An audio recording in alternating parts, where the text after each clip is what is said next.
Genshin's new endgame mode, Stygian Onslaught, introduced new weapon skins which reveal how the 5 sinners of Khaenrias and the Heavenly Principles are connected, and no one is talking about it. Let's jump into it.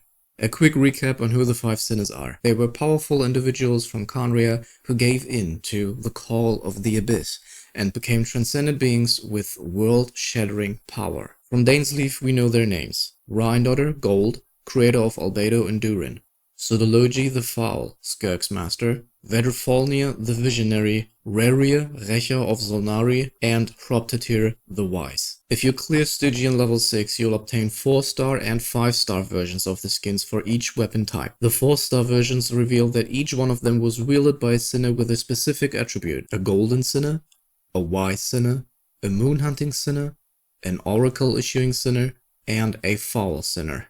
Thanks to this description, we can already assign which sinner used which weapon. Rhindaughter wielded the sword, Sudology the bow, Vedrfolnir the catalyst, Raria the polearm, and Hroptatyr the claymore. But the 5-star versions go even further.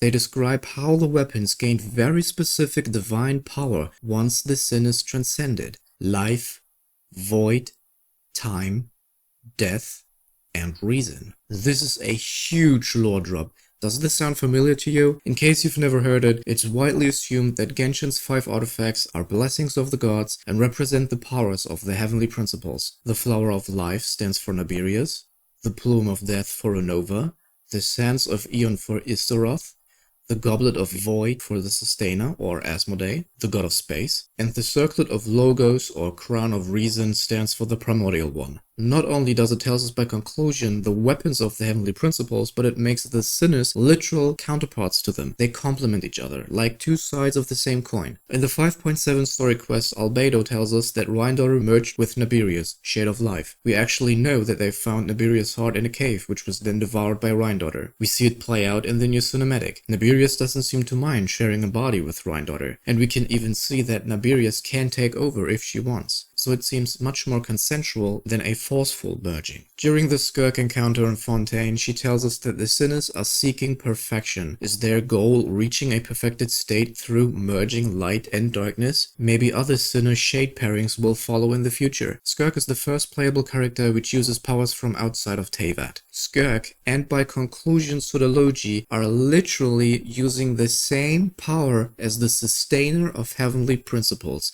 the power of Void. Coincidentally, there are characters we know of who are associated with the sinners and use the same weapon. Albedo uses the sword, Child the bow, and Arlecchino the polearm. In the book Perinheri, we'll learn that she's connected to the Crimson Moon dynasty and Renova. We can even see her eye on Arlecchino's clothing. Mona and her master could be connected to Vedrfolnir because they foretell the future with prophecies. Only for the Claymore, we still miss someone. We know that the 7 elements of Teyvat originate from the dragons and the light realm. If you break down light, you get 7 colors. Light can refract into countless colors, but people stop at 7 because they're too lazy to count. Perhaps the elements are like that too. That's basically what the Primordial One did. He took light and divided it into the elements we know. I think the reason the Traveler collects all 7 elements is to combine them and regain the light element. We see the Travelers use light in the opening scene. They create wings and swords from light, and one sibling throws an actual light arrow. The Traveler states afterwards they lost their power. This power will be called Omni. In the TCG, there are light dice called Omni, which can be substituted for any element. Also, light as Abyss counter could explain how the Traveler was able to heal or absorb abyssal corruption from Netline characters. Remember, the twins were transcendent beings who traveled through multiple worlds before coming to Teyvat.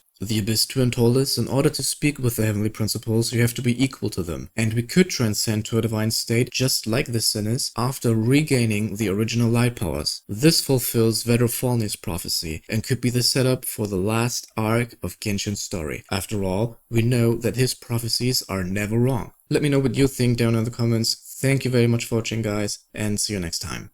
Bye.